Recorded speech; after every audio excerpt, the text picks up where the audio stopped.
They hurt you at home and they hit you. Welcome, listeners and friends, to American Freedom Radio. You're with Santos Bonacci, and I'm here in Melbourne, of course. It's 2 p.m, Tuesday, 22nd of January. Beautiful day, wonderful day, and I have a special guest today, Rena Iliades, and we'll be welcoming her onto the show in a minute. As I've advertised and prepared people for this interview, and I've shown how we are going to be able to make a stand as a group, united. And this is what has taken place, or is taking place, with this group here in Australia. And we all know that the corporate dictatorship is in full swing, or has been in full swing for quite a while now. But we have seen people stand up and resist this in full consciousness and in full sovereignty and in love, etc. But we've also seen it fail because they've got the guns and they are the big kids on the block, right? So, but what I'm hoping today will achieve is that it will show us, all of us, how we can get together as a group and take action against the big boys, against the Goliaths of this world that want to implement their crooked system and that want to continue in the path of destruction to support corporations to the detriment of the free individual living flesh blood being. So without further ado, I welcome Rena to the microphone. Rena, are you there? Yes, I am. Thank you, Santos. Yep. No worries. All right, Rena, well, how about, well, look, I suppose you will have in your mind a history of this whole situation, and I suppose you've prepared how to introduce this to people. So we'll leave it to you to explain the situation and how we got into this, and a little bit of the history, please. Thank you. Okay, so a little bit of background about how it all came to be, right? Yep, lovely. Yeah, okay. Well, I've been living in Melton for about 2 years now. I haven't lived here for very long, and I got to meet lots of wonderful people. And at some point I, started looking into this whole, situation with what's going on. And I think I became more, more involved, particularly after I had children. And, the penny at some point just dropped, and I had decided that it was up to me and it was my duty to do something about it, not only for my children, but for other people that were affected by it. And I think it's the duty of people that if you know that something's going on, you can't in good conscience just say, well, it's not affecting me, and so, it's not my problem, because, we really are all one at the end of the day. That's right. And I had a call from a lady, and her name was Andrula, and I was aware of their situation. I was aware of, that they were fighting the local council. I was aware of the issues that they were facing. And, their rates had gone from, for some people, from $1,000 up to $7,000 or $8,000 a year, like within the space of 12 months. There were other residents in the area whose rates are, some of them pay $19,000 a year. That's just an insane amount of money to pay to a corporation. At the time, I really wasn't aware of the local government structure. I really didn't know much about it. And all these people were telling me, that they were unconstitutional, and then there was other information that they were a corporation and that kind of thing. And I did actually do a little bit of research, a little bit of study, but I was kind of into other things. It's not really something that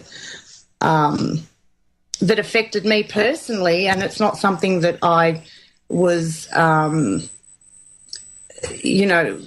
concerned about. But then at some point I started reading about Agenda 21. I started reading about water fluoridation. I started reading about, all the controls and all the systems that are put in place to control people at local levels. And then, that basically what people may have seen in the video, which is Pirates of the Suburbs, which I think you had put on your page at some stage. Is that right? Yes, and thanks for mentioning that, because I want to tell people so that they can get a bearing on this and realise, the full scope of what's going on. Please go to I think it's about an hour long. It's called Pirates of the Suburbs on YouTube. Pirates of the Suburb, because that's what they are. And then hyphen destroying communities. I think that's what it is. Rena, correct me if I'm wrong. Yes, no, that's absolutely correct. Destroying communities. Yeah, go on, please. Yeah. So, I'd been doing this research that to me at this point was completely unrelated to local councils. And then one day I had a call from a lady that I've had quite a bit to do with, and we exchanged quite a bit of information, and in particular information in relation to local councils, because they are actually one of the people that are affected. And there's a wonderful group out here. They're called the Melton Property Owners Group, and they've been battling this for many years, from what I'm told. So I get a call from Andrula, my friend, and she says, Rena, could you please come down to the council? We need some support. And one of the things that they were going to propose at that particular council meeting was a motion to put in a submission from the Melton City Council to the Municipality Association of Victoria, the MAV, or something like that. I think they're called. Well, they're known as the MAV anyway.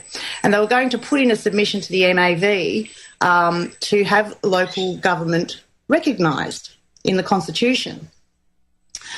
So I did a little bit of study. I did a little bit of research, probably about a day or so before. That particular day, because the meeting was that evening. And I found some information that was a little disturbing. And because I'd done sort of other research that I thought was completely unrelated, I started to connect the dots and realised that local councils are really at the bottom of the pyramid of power. It's a form of local control. They control so much more than just the income. They control land. They control, the waste management. They control the water supplies, and that includes water fluoridation. And there's more than enough evidence out there. Just water fluoridation itself is a huge factor, and that's probably the thing that got my back up the most, because councils can actually say to the water companies, don't fluoridate our water. And that's a huge issue also in Geelong. There's huge groups out in Geelong that have done the same thing. But I'm sort of getting off the track here. Essentially what happened was, went to that meeting. By the way, this was my first council meeting. I'd never been to a council meeting before, so I didn't really know the protocol or, what the story was with how these things are run. But it became very apparent very early on that these people were not interested in listening to the residents. And all these things that I was being told by these groups that had issues with the local council started to become really clear. They absolutely did not want to hear a single word any of the residents had. They were not there to represent the residents. And I had done a little bit of research, as I said, prior to this. And just in the first instance, the oath that they swear, they actually swear an oath to the people and the Local Government Act. Well, I'm sorry, but you can't serve two masters. You either serve the Local Government Act which is essentially a corporate policy, or you serve the people. You can't have two masters, because there's a lot of things in the Local Government Act that are actually not very people-friendly. And so if you swear an oath, and you're swearing an oath to the Local Government Act and the people, you're in fact now in a position where you have to serve two masters. And that was the first realisation, I guess, that what they do to the people that we elect is that they essentially hogtie them into a situation where they are unable to represent us, regardless of what their values were when they first were voted into council. And that in itself is an issue. Further than that, I'm led to believe that these councillors actually sign an employment agreement. So now they're even more removed from the people that they were elected to represent. So that speaks to me volumes about because now they're actually under an employment agreement and under the direct control of the CEO. And I was gobsmacked to learn that local councils had a CEO. How can a government department or anyone calling themselves government have a CEO? That's just a contradiction in terms. Yeah.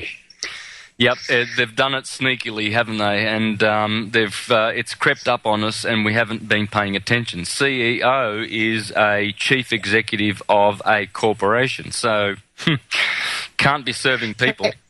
No, absolutely not. So they're any company or any organisation that has a CEO heading it is obviously going to run the business in a manner that actually serves the benefit of the shareholders and not the benefit of the product or the service that it is, their end user, which is really the residents. So out of that came a lot of other things, and one of the things that the residents were really annoyed about is that they didn't have a voice, and yet, in the one breath they're saying we're here to represent you, and then in the same breath they're saying you can't talk, you must remain silent. That's just, I don't get that. How can you say we represent you but don't tell me what you want? You're not allowed to talk to me. Yeah, and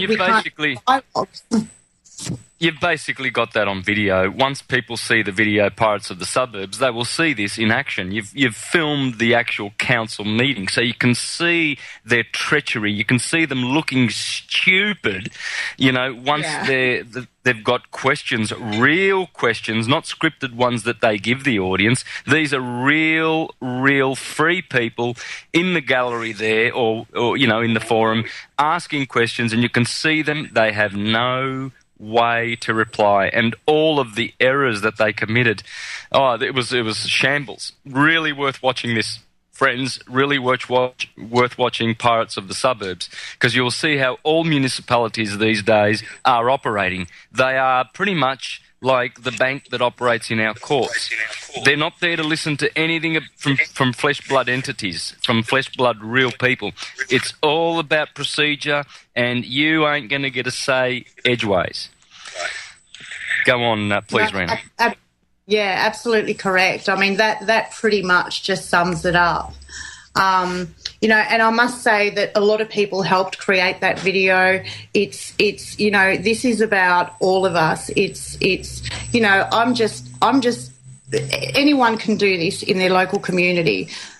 I'm just a mum of two young children who gets involved in my community and takes the responsibility and my duty to my country even very seriously. And to the people that live here, to my family, to my friends, to my community. And that's something that people have to take on board. They have to understand that if you think it won't affect you now, there will come a time when it will. And don't sit by and wait for that to happen, because it's going to be too late. People have to wake up, and they have to wake up now about what's going on. They've got to take personal responsibility for governance, and communities have to take responsibility for their own governance as well. We don't need to be babysat. We don't need a corporation or even a government for that matter to tell us how to live our life. to tell us when we can or can't breathe, to tell us where we can or can't live, to tell us what we must consume, what we can't consume. I mean, you know, I can govern myself, and I'm sure a lot of your listeners are probably in the same boat. I'm sure that they are responsible enough to govern themselves. You know, and the thing I think that really annoys me is we have to get out of this kind of thinking that when something goes wrong, the first thing I hear some people saying, and it makes me cringe every time, is, you know, the government's got to do something about this. Well, you can't have it both ways. Oh, yeah. You know, you can't have it both ways. You can't have your cake and eat it too. You can't say, look, you know, I'm quite capable of governing myself and I'm quite capable of doing things myself, and then ask for the government for help. Well, if you ask for the government for help, you're obviously not capable of looking after yourself. So people have to start taking responsibility first for themselves, and then for what their duties and obligations are to their fellow human being, to you know, the living men and women whose feet touch the soil on this planet that we call Earth. And that's what people have to understand. So it's not really even about local councils. It's about self-governance. People are not silly. People are starting to wake up and connect the dots. And we're saying enough is enough. Hallelujah, sister. I hear you. And it's beautiful. And listeners, please wait, because there's a lot more. This is an organised group, and this is a community, and this is exactly the spirit of the human being, to attach themselves to other people of like mind who have awakened from their sleep. And there we have the music, folks. So we're going to go to a break, and stay tuned for more, because soon we're going to have the legal people or the legal person who is doing the paperwork for this group. Stay tuned, folks. Welcome back to American Freedom Radio, friends. You're with Santos Bonacci, and I have special guest Rena Iliades with me from Melbourne. And Rena, you would probably be about 45-minute drive on the Monash Freeway to Melton. Oh no, probably a good solid hour, actually. I'm on the other side in Narre Warren in the Casey Council, and believe you me, I'm onto these guys. I could recount for hours all their crimes, and one of which I interviewed someone on American Freedom Radio a couple of weeks back, a 16-year-old boy who was mauled by police dogs. His leg's all ruined now, and that's the Casey policeman. We're on to them. Their shills will probably be listening in to today's show, because it's been on Facebook, and I know they monitor that, and I know they're monitoring me, of course. So listen out, police boys. You know, once upon a time, your uniforms had dignity, and, you know, when you were under common law and when you did serve the people and loved the people, because that's why you joined the police force in the first place. But then you turned crooks when you accepted your corporate status and started violating people's rights with your stupid legalese and your little fictional acts and statutes and all that bullshit. So you better repent, boys. And I'm talking to you Casey boys. The police station's only 5 minutes from my home. They know who I am, and they don't like me.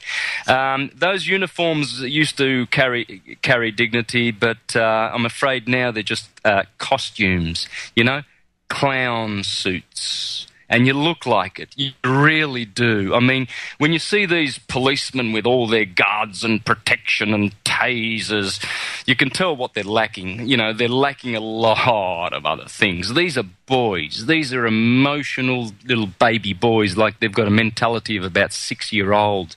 They're imbeciles, some of these policemen, unfortunately. Imbeciles. Animals. And this is what humanity needs to guard itself against. Yeah, corporate thugs. And sorry about the rant, Rena, but you know, there's so much stuff going on here, and I'm glad you brought that up. Yeah, sorry, go on. No, we'll just expose that, because light is beautiful. Hopefully, all you shills that are listening will repent from your stupidity and take off the I obey orders costume suits off and obey the universal loving spirit that you belong to. Hello. Back to you, Rena. Thank you. Yeah, I'm glad you brought that up, because one of the things that we actually did was, and it's in the video too, we're really fortunate to have a really good understanding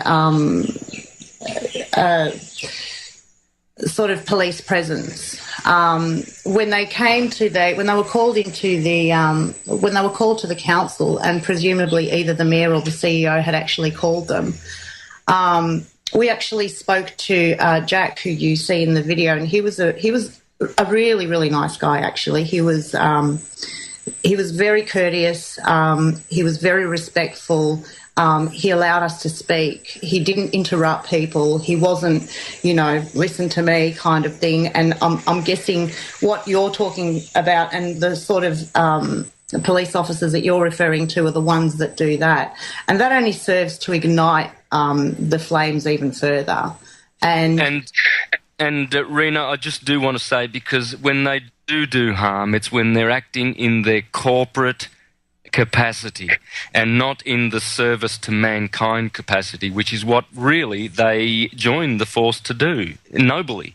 And that needs to be said. But unfortunately, because they have to have so many fines in by the end of the month, and if you do X amount, you will be promoted. If not, you're an idiot, and all the rest are going to look down on you, and we're going to turn you into traffic police, and that's the lowest in the line. And so they're all looking for advancement. The only way to advance as a human race is to embrace love and forget about that corporate climbing. That does not exist. Yeah.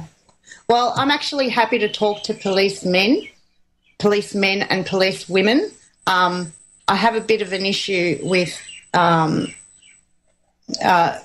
policemen and women that call themselves police officers.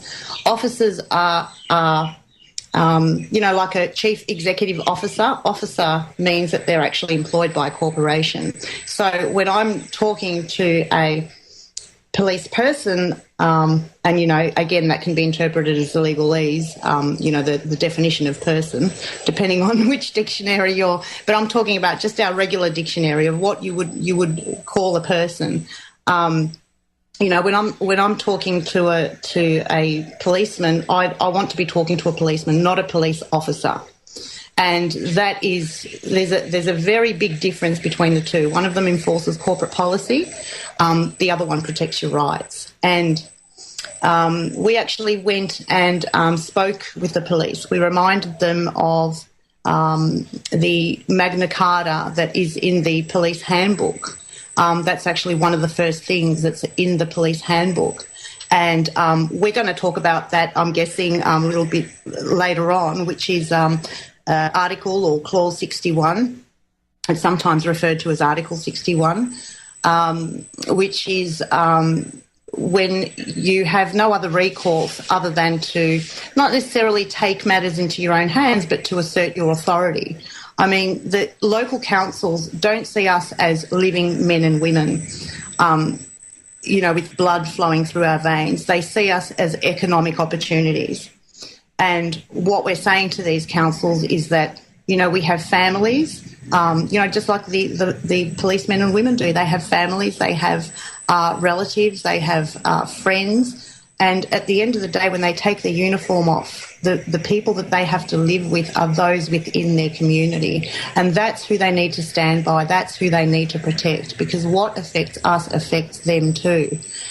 And we can't allow it's essentially a corporate takeover. That's what it is. It's a corporate takeover of the communities, and it goes all the way to the top. It's a corporate takeover of the entire country. Everyone is a commodity. Everyone is measured by the value of what they're able to produce for the economy, and not for the value of who they are as a human being. And the same thing applies to the, policemen and women. Their value is measured by how many infringements they issue, and not by how many lives they've saved. I mean, I'm sure that there's officers policemen and women that have stories about, how it was just something that someone overheard that changed their life, or a conversation that they had with someone on the street, or something like that completely turned their lives around. And this is what they're measured by. Yeah, get back to real values, and the real value is who we are. That's we right. are. Yeah, that's right. We've just been talking about that a lot, and I've presented this in my presentations when I deal in the subject of law. As you know, Rena, I do astrotheology, I do astrology, I do a lot of things, and but I always include law and how one should stand in honour and learn and know who they are, and so we can bring back law to the world. This is a very important part of syncretism, which is what I'm doing.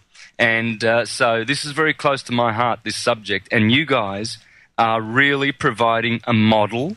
You're providing a model of action. I'm not saying that your procedure is perfect and everybody must follow this perfect model. I'm inviting listeners to learn what you guys are doing to make a stand to this Goliath, which is affecting even the costumed people. I won't call them uniformed. The costumed people that work for these corporations. It makes them look bad.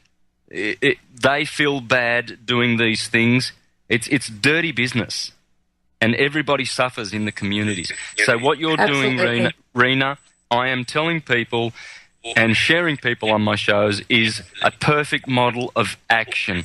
And after the break, we're going to have the gentleman who's helping you with the legal matters, and he will be calling in and for one segment, because he doesn't have a lot of time, and explain the legal process that you're doing. Do you want to touch on that now before the break? We've got 2 minutes, and introduce what Wayne's going to be talking about.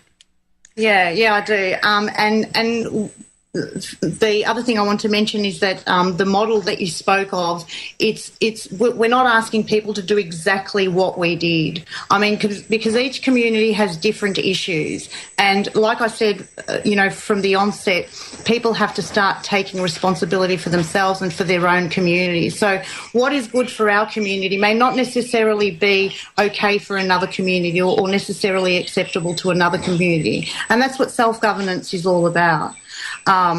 So sure, it can be used as a basis from which to, springboard some kind of, local action on the ground. But it's certainly not going to be something that we would say, look, you have to follow this to the letter, because each community is completely different. They have different needs, they have different issues, different sort of people living in that particular community. So each community has to sort of work out what's best for them. So you were mentioning Wayne Glue. Wayne Glue has been doing this for many, many years, and I think we might have him on after the break. Is that right? Yes, we are. Yeah. Okay. So Wayne Glue is he knows the Constitution inside out, back to front, in his sleep. He can tell you what's on what page. He's been doing this for a very long time. He was. I believe he was a policeman for 17 years in the upper ranks of his job, and he swore the proper oath of allegiance, which was, to protect our rights. And he'll also be telling us a little bit about the basis, about the lawfulness of the unlawfulness of local government, and how they are in fact a fourth tier of government. And what's important about Wayne Glue's information is that he knows what is essentially the corporation's rules back to front. And because he knows their rules so well, we can actually use their rules against them, because they're not even applying their own laws to themselves. They only apply them to us. And the fact of the matter is that these laws and these rules, or these corporate policies, only apply to the employees of those corporations. So if I'm not an employee of any particular corporation, whether they're masquerading as government or not, well, then, it basically doesn't apply to me. And that's one of the things that people have to understand. So we're working with Wayne because he understands this, because he understands that it is just a paper game. What we're saying is that we're not playing your paper game anymore. We know who we are. We know that, it is just a bit of paper. And who I am trumps all of those bits of paper. You can say whatever you want on a bit of paper. You can say that, that I have to give you $10 a day. Well, show me the contract that said that I have to do that. And really the bottom line is, at the end of the day, show me a contract from my creator. Show me the wet ink signature from my creator that says I have to do that. Because if we're born equal, what gives you more right than me to do, what gives you the right to make any impositions on me whatsoever or obligate me to do something? Because we're equal. That shows that it's all by consent, doesn't it? Yeah, absolutely. So, Santos, you can tell me, I want you to do this, and I can either accept or decline.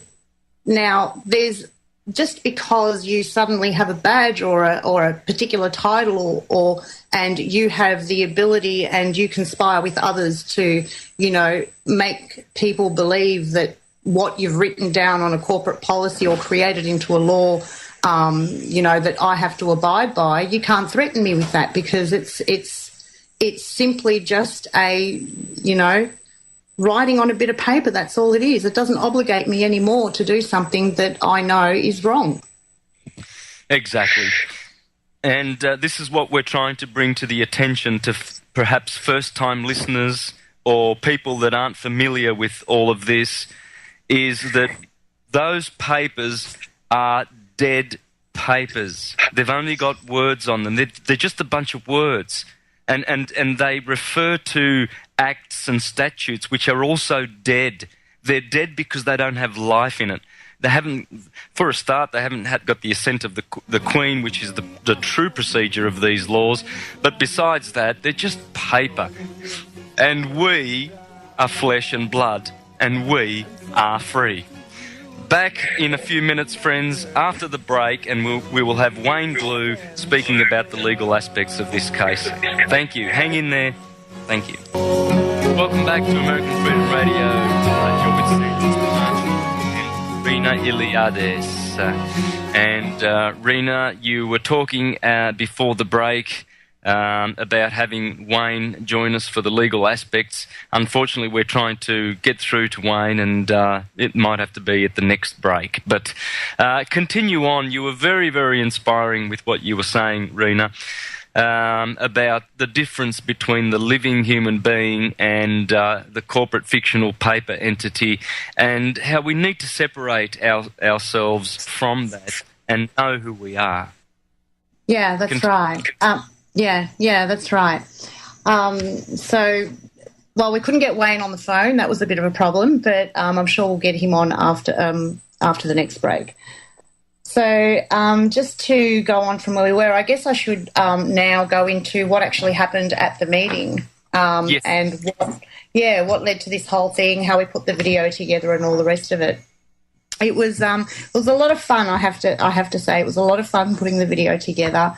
I mean, just the ridiculousness of it all, when we were previewing the video during editing, it literally brought us to tears of laughter. I mean, it's just that ridiculous. So we had a lot of fun putting the video together. And that's the thing, people have got to realise who they are and just have fun with this. There's nothing to fear. There's nothing that they can sort of pull out that's on a bit of paper that somehow applies to you or something like that. And that's the thing. People have got to get out of this sort of mindset of fear, because really at the end of the day, that's the only tool they have. And once you realise that there is nothing to fear, that they are just words on a bit of paper, and it cannot trump who you are. It cannot trump exactly that, who you are. It cannot trump that, and people have to learn who they are if they don't know. There's so much information available on the internet. There's no excuse now for people not knowing these sorts of things. There's lots of wonderful people out there disseminating that kind of information, such as yourself and many others. There's lots of things that they can do to get the information that they need. And be curious, ask questions. Don't just accept everything on face value. Constantly question. So what happened was after that first meeting, we came back for the second meeting, and I had a look on the internet just to take a look at the agenda, because the motion for recognition of local government didn't actually get voted on or passed or anything like that, because of the fact that the meeting was abandoned on 3 separate occasions. And so I got on the internet to have a look at the agenda to see if they were going to bring that up again. And one of the things that was really interesting was they had a kind of like cover page to the for the next meeting. So the first meeting, which is the one that you see the video from, that was on the 13th of December. And they had to hold another meeting on the Monday, which was the 17th, to sort of have that last motion put through. And it was quite obvious to us, even in that first meeting, that they had already decided that this motion was going to pass. And in fact, at one point, the Mayor says that the previous council had made a resolution that they would actually make that submission. And in the Local Government Act, it actually says that they're not allowed, that they shouldn't be held to the decisions of previous council, that the new council actually can make their own decisions.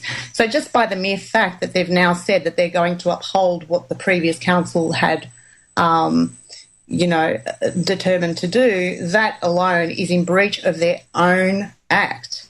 So these people don't even know the act by which their authority is governed. So how can you say, I have authority to do this, when you don't even know the authority that's given to you in your own act that governs your authority? I mean, it's just ridiculous. Anyway, I'm getting off the point here. So I read the cover note, and it said, if a member of the gallery breaches the local law requirement for silence, which is a very interesting choice of words, because I couldn't find a local law requirement for silence. It goes on to say that if a person fails to leave the chamber, this is, if you're told to be silent, you fail to leave the chamber, when so directed by the Mayor, is guilty of an offence and is liable to a penalty of $500. So that was, very obvious to me that this was another attempt to silence any dissent within the chambers at the next meeting.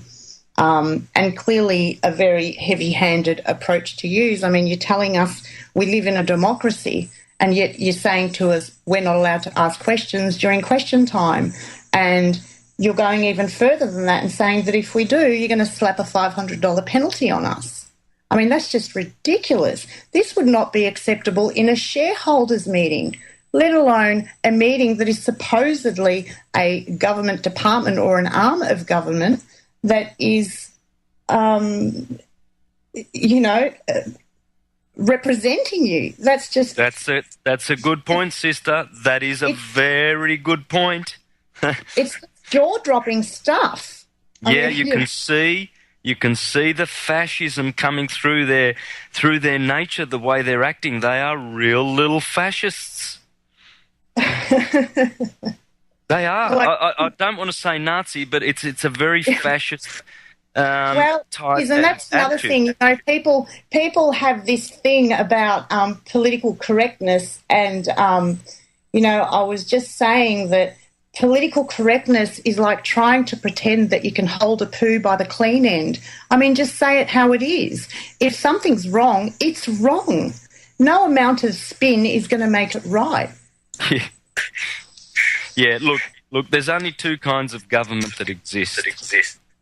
A government that serves you, or a government that makes you serve them. And this ones are making us serve them. They're doing it in grand style, man. You just have a look at them.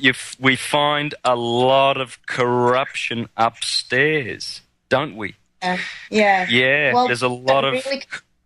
The thing that really concerns me is that if this is happening kind of at the lower echelons of the pyramid of power, I can't even begin to wrap my mind around what in the world must be happening at the top, because I can only imagine that it is at the very least magnified. You know, that's the most basic assumption that you can make from that. I mean, if this, there was a, I was just telling someone about this today too. They did a little experiment where they got a whole heap of violins, and they, you know, had these violins play or resonate a certain tune or a certain tone. And then they had included some other violins and hadn't played any note on them. And then after a while, the vibrations of the other violins caused these particular violins that hadn't had a chord struck on them.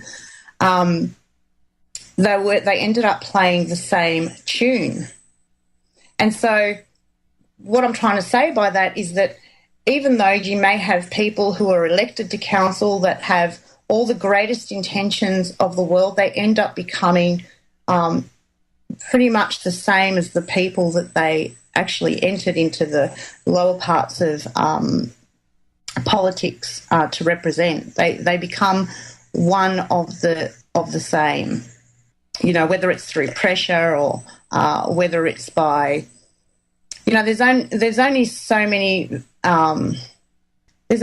compromises you can make in terms of your values and that sort of thing in order to work for a corporation before you end up becoming just the same as the people that you actually entered politics at the local level to oppose. And so that's the point that I'm making about, you know, these violins playing the same tune. So in order to affect and particularly on a local level or on any level really, you're better to do that outside the system rather than within it, because they find all sorts of ways to hog-tie you into a position where you are no longer able to act within the capacity that you had resolved to act in once you were in that position. And that's one of the things I think that people are starting to realise. Yeah, and it's just a game to them. It's just a paper game. And we're just saying, well, look, we're not going to play this paper game anymore. You know, we're not playing anymore. We're going to take our ball and we're going home. We're not playing anymore. And that's all it is. It's just a paper game. And we don't need to play this paper game. We're not obligated to, and you can bail out at any time. And I don't know, I hope I speak for other people too. But, you know, as for me, sorry, I'm out. You know, I'm not playing this game. The listeners here are all either out or on the way out. Believe you me, sister. We are out of this corporate fiction. I'm so out. Yeah, I'm so out, you know. And, yes, I haven't been paying attention to who is the ATO, the Australian Tax Office. Who are they? That's how I treat them. Who are you? What's this? You know, what's this alphabet? What's this alphabet tag you have? ATO sounds pretty schmazzy, you know. It sounds great. Piss off. sounds very authoritative, doesn't it? Yeah, well, and they know that they're very cheeky. They've turned us into corporations, and they know that they only have authority to tax corporations. They do not have authority to tax human beings. So they call us persons, and then in Black's Law Dictionary they define that as a corporation. And so they're just charging corporations. And guess what? People are paying. It's very, very sad, but you're not a corporation, you're not a person, you're a human being, therefore you do not need to pay tax. Stop doing fraud. You are actually a fraudulent citizen, and you can go to jail for paying tax if you really follow the law. Yeah, because you don't really know where your taxes are going. That's right. And we're going to a break, sister. Hang in there, Rena. Okay, friends. Welcome to the world's meeting place. American. It's practically narcotic. Freedom. Oh, yes. I like very much. Radio. You're an American institution. American Freedom Radio. Yeah, welcome back to American Freedom Radio, folks. You're with Santos Bonacci, and I was eager to wait for that last line of Bob Dylan's where he says, "But we know who you are." Because, and we do now. You know, you can hide behind your masks, but we know who you are. And when it comes to law, that is a very, very uncomfortable place for you to be in, because when law does transpire, there will be some jail terms. There will be some jail terms for people who just follow orders, blind orders. It just doesn't wash with universal law. So in the end, eventually, sooner or later, justice has to be met. There's no escaping it, you know. So, as you were saying, Rena, people who join, you know, these governments and police forces, etc., with good intentions, finally, you know, come to a position where they are hogtied and they can't really, you know, continue to promote their own initial agenda, and they get converted. You know, they get converted to follow the script, the party line somehow. We've seen that in Australia here with Peter Garrett, right? Yeah. What a huge difference. What's that idiot doing? You know, in my time, for years we were following Midnight. What was the band's name? Midnight Oil. Yeah, Midnight Oil. Yeah. He's one of those things, right? Yeah, now he's in government and is in the environment department. What's he doing there? I have no idea. He's the minister. Anyway, something green there. But anyway, what is he doing? He's a complete sellout. You know, he was the one that in 2000, when the Australian Sydney Olympics were on, he was the one that had the big banner when they were performing for the Prime Minister for the Olympics, and that said, "Say sorry."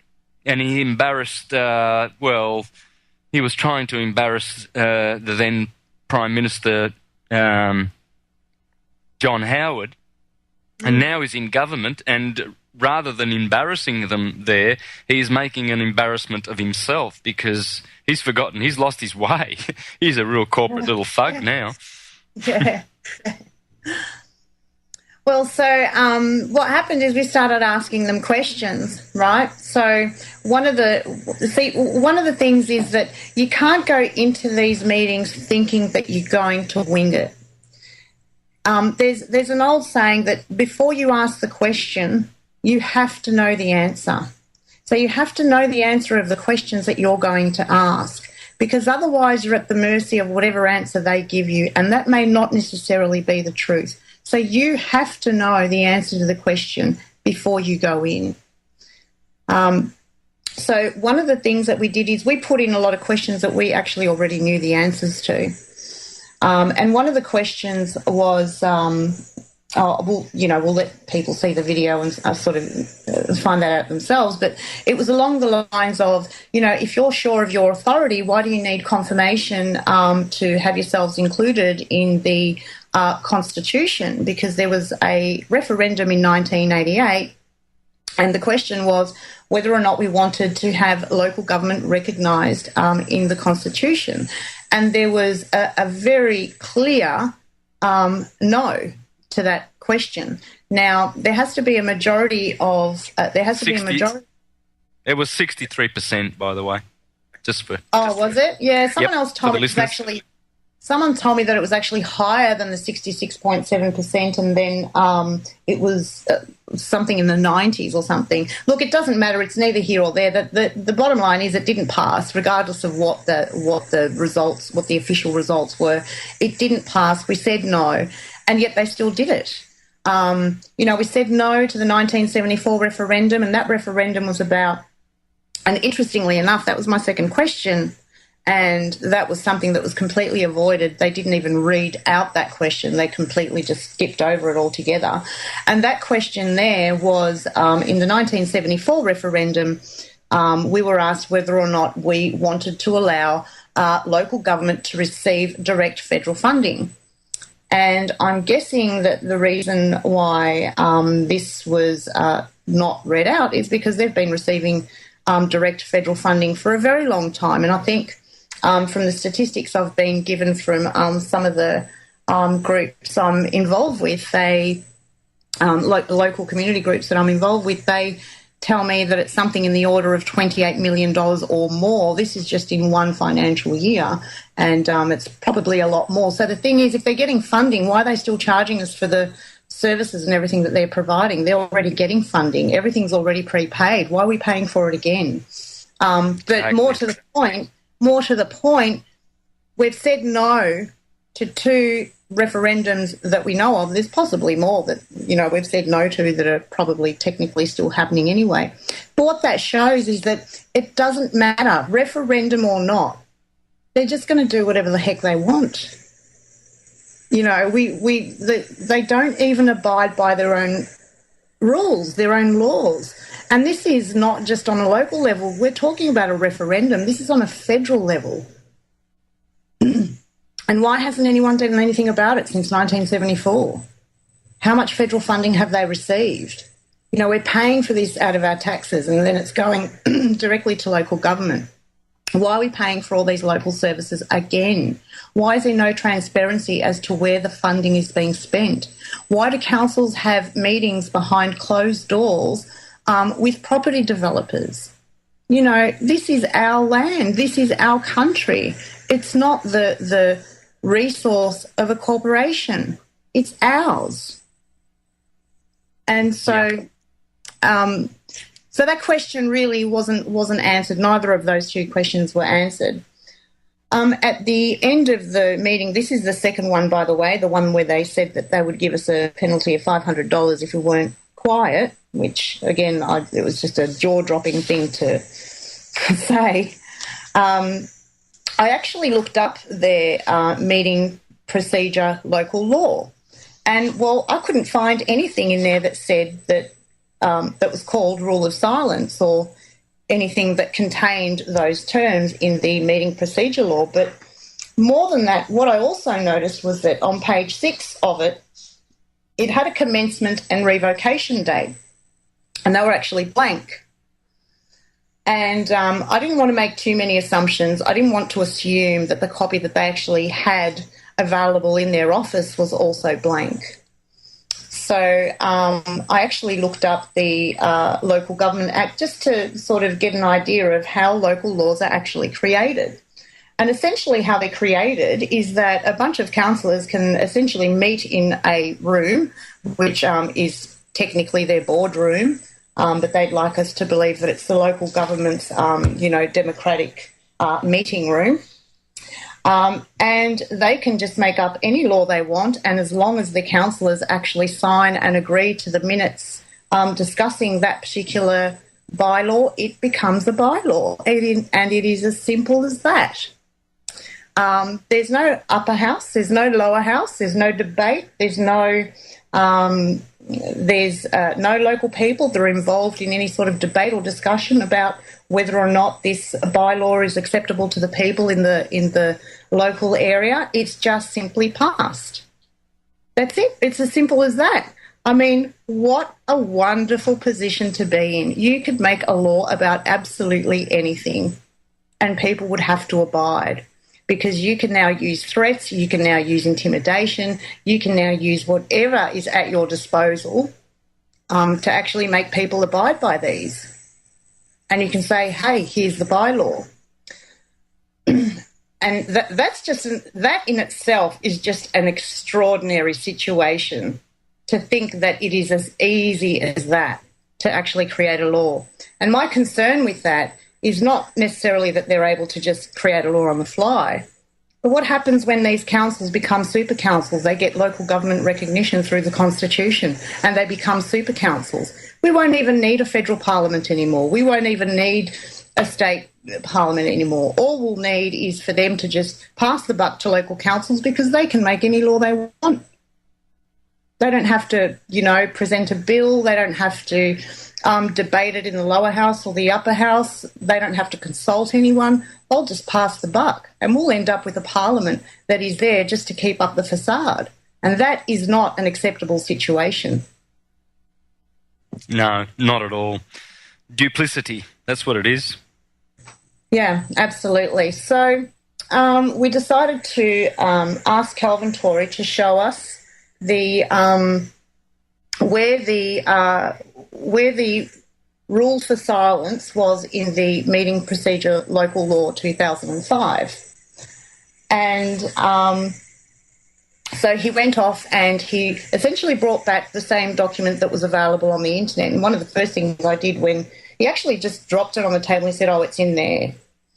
And so the first thing I did was actually turn to page 6 to see whether or not in the copy that he had just provided me, whether there was a commencement and revocation date available in the Meeting Procedure Local Law 2005. And it wasn't, it was blank. So it was exactly the same what was available on the internet. What we were given in hand on the day was no different to what we were given what was available on the internet. So we asked Mr. Torre if he could show us where it is, and he said, well, it's in there. And I, let him know that under the Local Government Act, now mind you, this is an act that they created for themselves. It wasn't something we imposed on them. They themselves imposed this act on themselves and agreed to adhere to it and swore to it in their oath.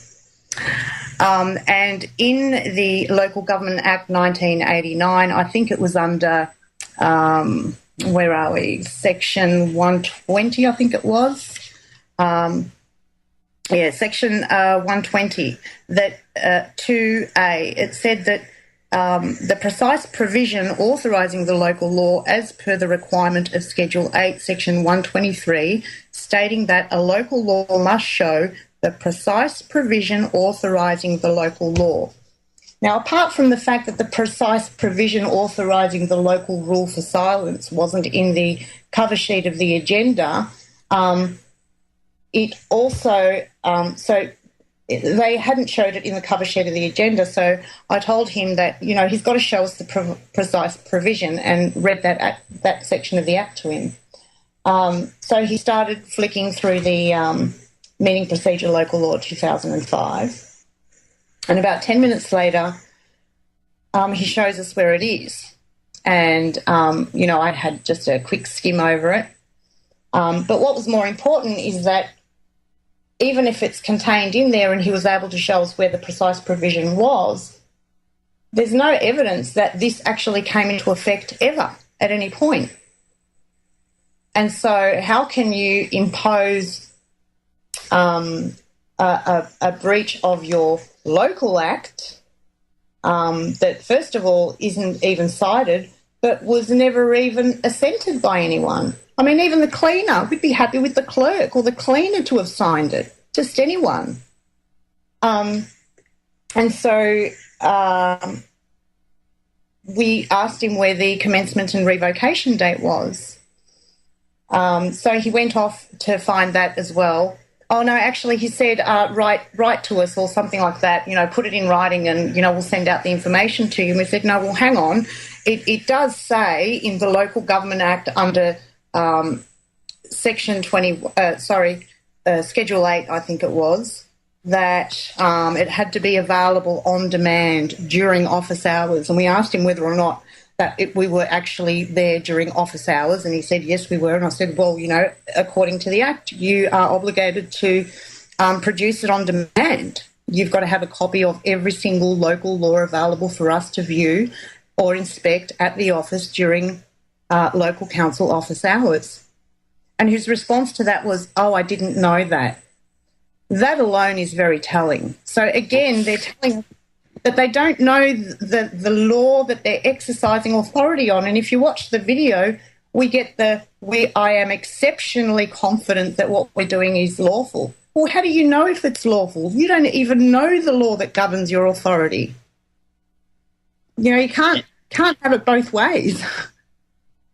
That's right. And he put himself in a position where being filmed, it's not very wise to, be in that. Who was that gentleman, by the way? That was the CEO of the Melton Council. Yeah, exactly. Well, he just revealed to the people that he's operating unlawfully because he didn't even know these basic essential things. Shameful, it is.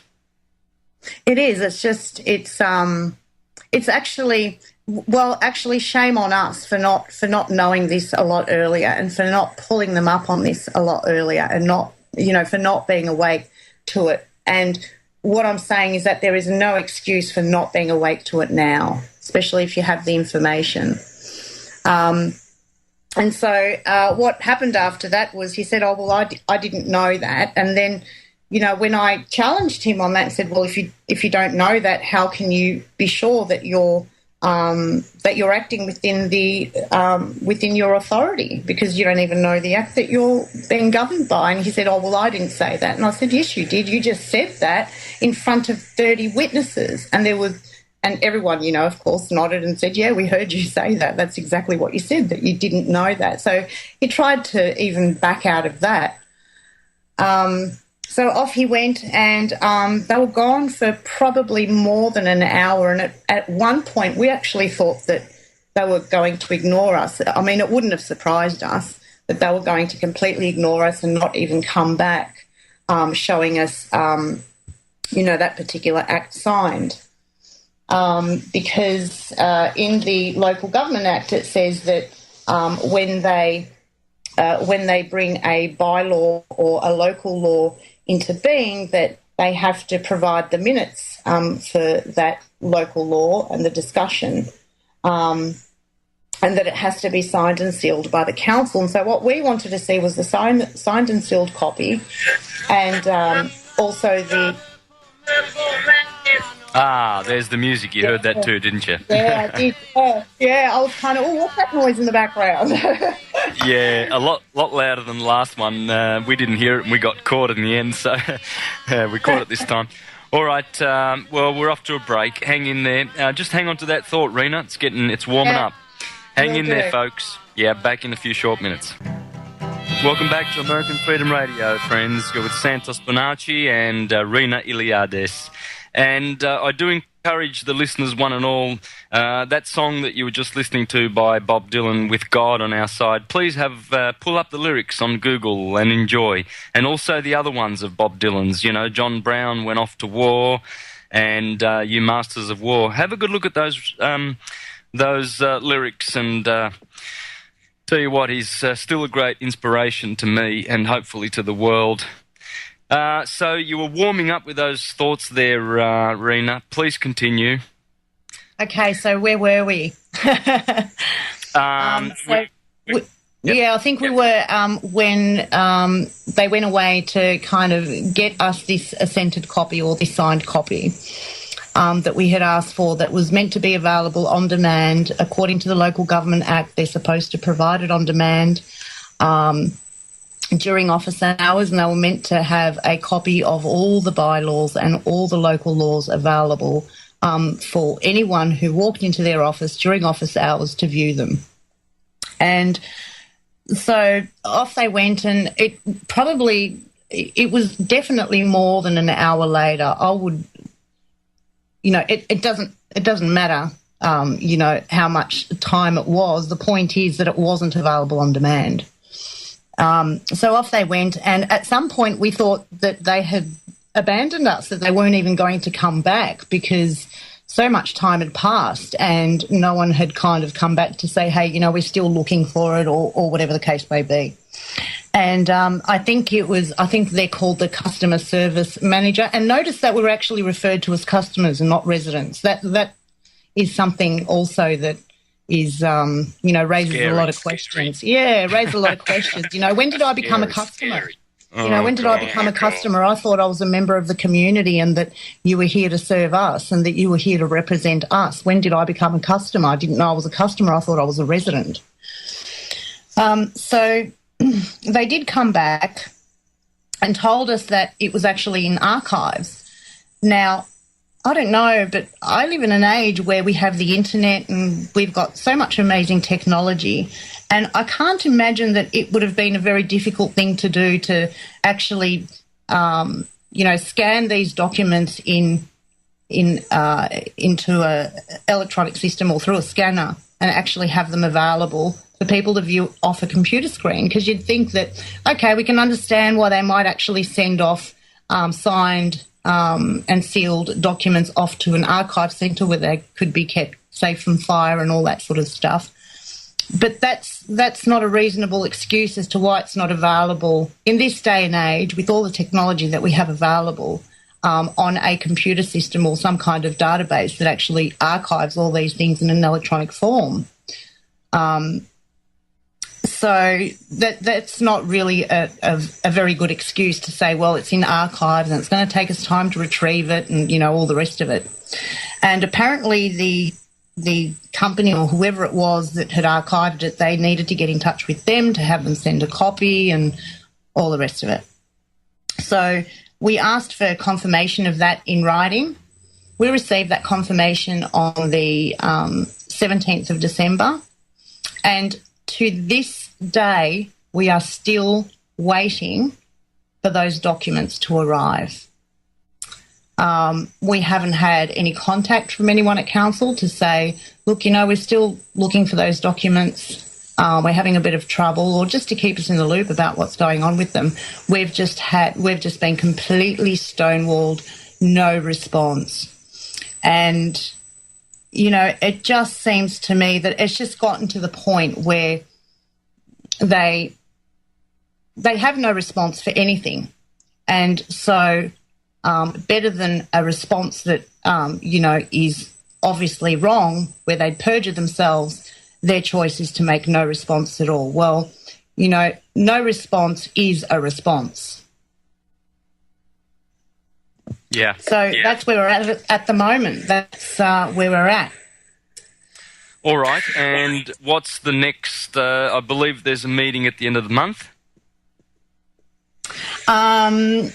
Yeah, well, we actually, when we made the video, we actually served a notice to Calvin Torrey. We actually asked him to provide us with, the oath that he has sworn,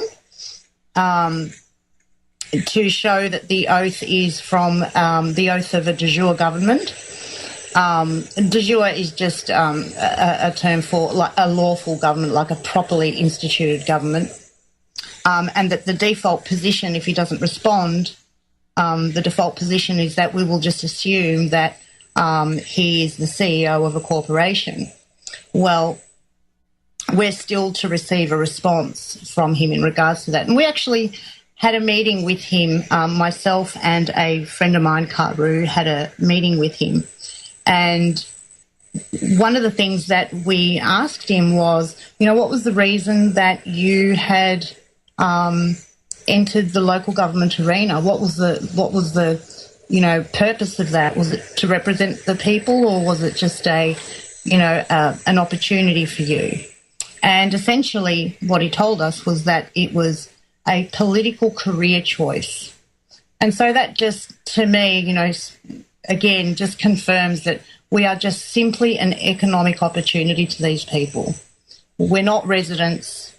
We're not, members of their community. We're just an economic opportunity. And that makes them a parasite.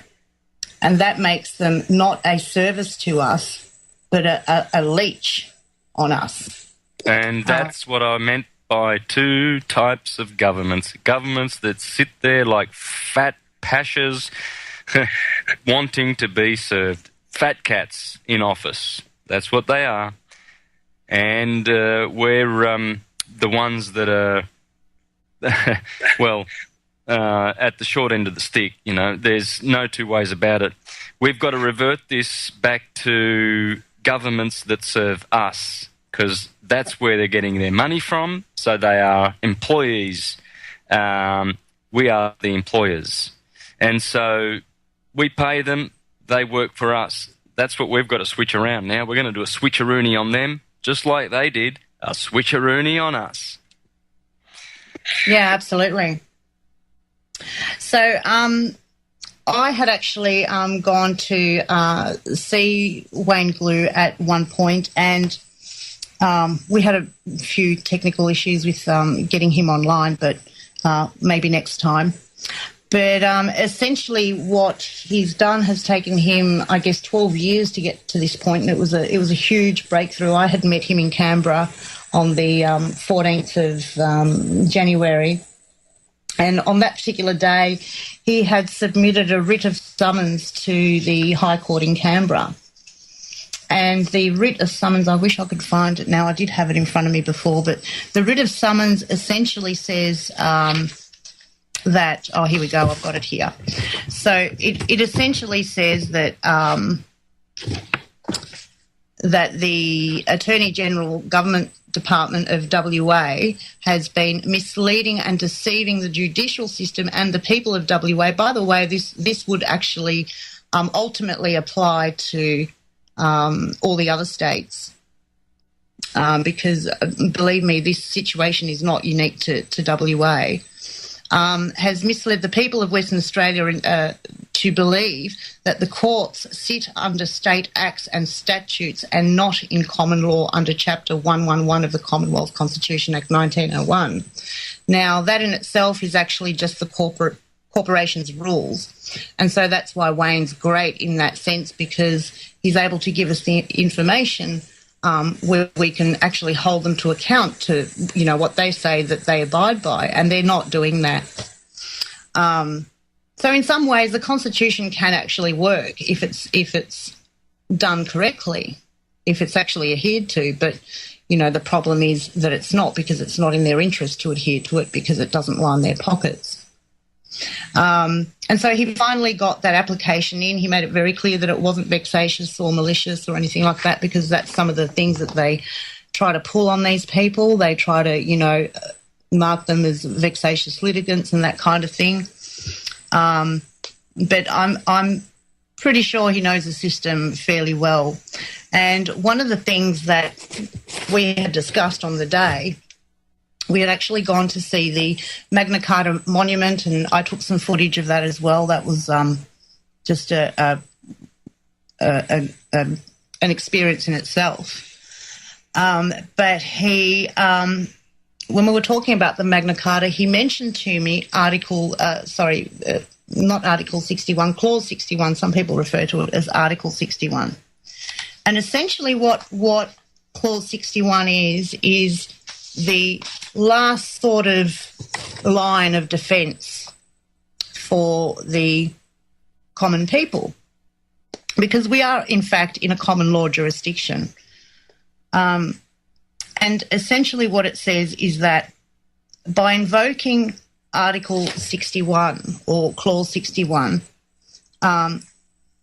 we're clearly stating that we feel that we're being governed unjustly. And given that the head of state, which is meant to be Her Majesty the Queen, if we give them 40 days to correct this, if we give her 40 days to correct this, if it's not corrected, you simply enter into lawful rebellion. And we would be doing this with the full protection of the constitutional law. And in fact, when we went and spoke with the policemen and women, our local policemen and women, we reminded them that the Magna Carta is actually a part of their police handbook. So they would know all about this. And lawful rebellion quite simply allows for the following recourse. And I'll just read to you three things that it says here about what the recourse is under Article 61. It says, full refusal to pay any forms of tax, fines, or any other forms of monies to support and or benefit said unlawful governance of the country. In our case, it's of our local community because, you know, we're talking about local government here, or local councils. 2, full refusal to abide by any law, legislation or statutory instrument invalidly put in place by said unlawful governance that is in breach of the constitutional safeguard. And 3, to hinder in any way possible all actions of the treasonous government of this land who have breached the constitutional safeguards, defined with no form of violence in any way, just unlawful hindrance under freedom asserted by constitutional law and Clause 61. And so that's what Clause 61 is about. And I must absolutely stress that anyone that takes this path must do everything in their power to make sure that it is done peacefully. There is no need to fight for your rights. That's just it's like fighting for peace. when countries say that they're going to war for peace. I mean, that's just a contradiction in terms. There's nothing that we need to fight for. These rights are inalienable rights. We already have them, so we don't have to fight for them. We already have these rights. They're given to us by our Creator. It's something that no one can make a law to take away. So, these people that do go down this route have to be abundantly clear that this is a peaceful thing, and all you're doing is you are asserting your rights. There's no need to force anything. You're just asserting your rights. You're saying, these are my rights. These are my inalienable rights, and you cannot breach them. And, essentially, they really have two choices. They're either going to leave of their own accord, or we're going to carry them out. And we're not going to take no for an answer. And if it doesn't happen on the day, we're going to keep going back until it does happen. Because this situation cannot go on. This situation can simply not go on. We've got to go back to a local council of the past, which was one of the assertions from Calvin Torrey when the question was asked was that this kind of system has been around for over 150 years. Well, we really have to correct him there. This sort of system has not been around for 150 years. As far as I know, as little as 15, 20 years ago, most of the people in local council were actually volunteers. Our council alone has 550 paid staff. The CEO earns at a base minimum $320,000 a year. That works out to $4.08 per minute. That does not even include his superannuation pay, any benefits, car allowances, work cover, just a whole heap of things. It doesn't even include any of that. We're talking just the base pay, just the base rate. Now, in an area or a community where there's a high unemployment rate, where there's a high crime rate and that kind of thing, it's completely unacceptable. They're rating people off their land. They're throwing people out of their homes, literally, for not paying their rates. We're going to a break, right? Welcome back, friends, to American Freedom Radio. And this is the final segment with Rena Iliades. Rena, is this the first time that this has happened in Australia, whereby a third tier, or as you say, fourth tier government seeks to be recognised by the Australian Constitution? Is this the first time?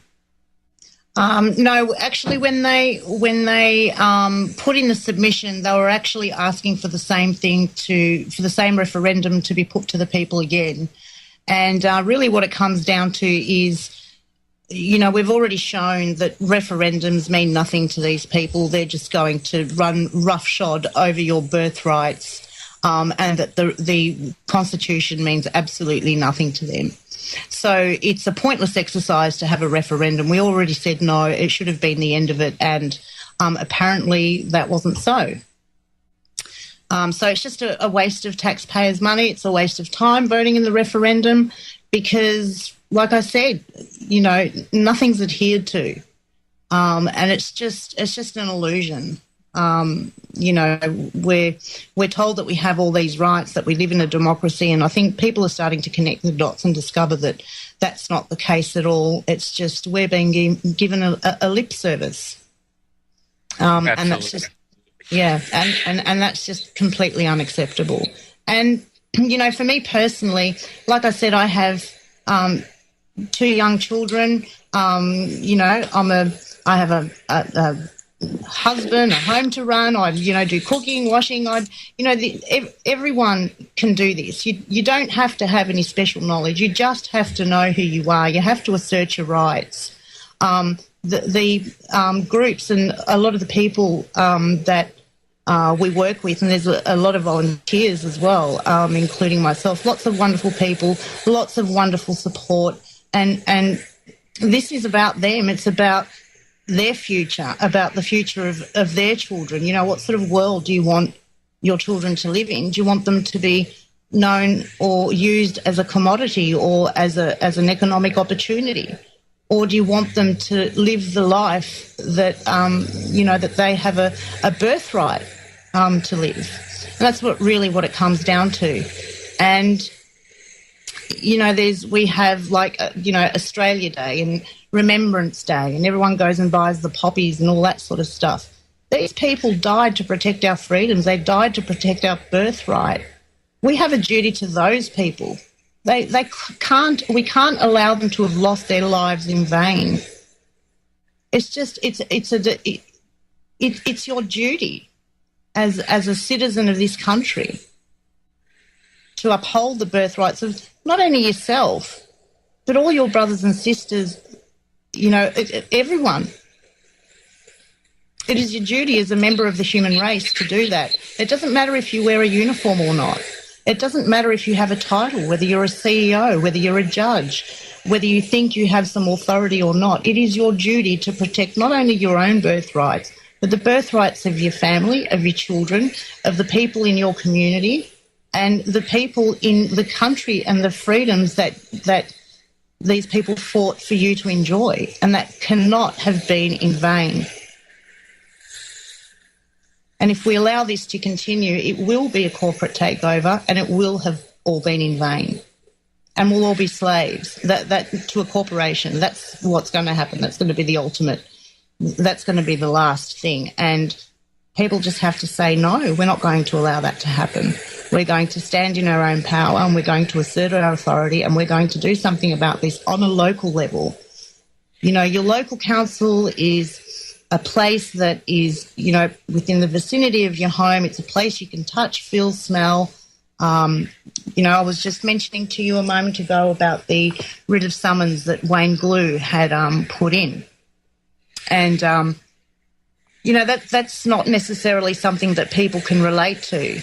And it comes back to the 40 days notice that you have to give. Sue Mains and David Walter have done wonderful work. They've actually now served they've given plenty of notice. I mean, they've had notice over at least 12 years that I know of anyway, in the sort of upper levels of Parliament. And, the Queen has been notified. All of them know what's going on. It's not information that's available in the mainstream. But they're things that the average person who goes to work, comes home, sort of keeps to themselves, pays their bills, keeps their head down, just, keeps to themselves, that kind of thing. It's not really something that the average Australian can relate to. But your local council is a place and the first line of defence for these criminals, where you can actually approach them, you can actually speak to them, you can touch them, you can taste them, you can feel them, you understand how they affect you. You may not understand how the things that occur sort of at the higher levels of government actually affect you, but you can understand how your local government affects you. And that's why we say to people, that's where you need to start. That's where you need to start waking people up. And when I was saying earlier about that the action that's taken in each community will be different, what is meant by that is that the issues that affect, our community is not necessarily the same issues that will affect another community. So you need to find what it is that is affecting your community and get people to act through their local government on that particular issue. Because chances are, well, actually not chances are, but it's your supposed local government's responsibility to make sure that those things aren't happening. If you rape people on an economic level, we know that poverty increases crime.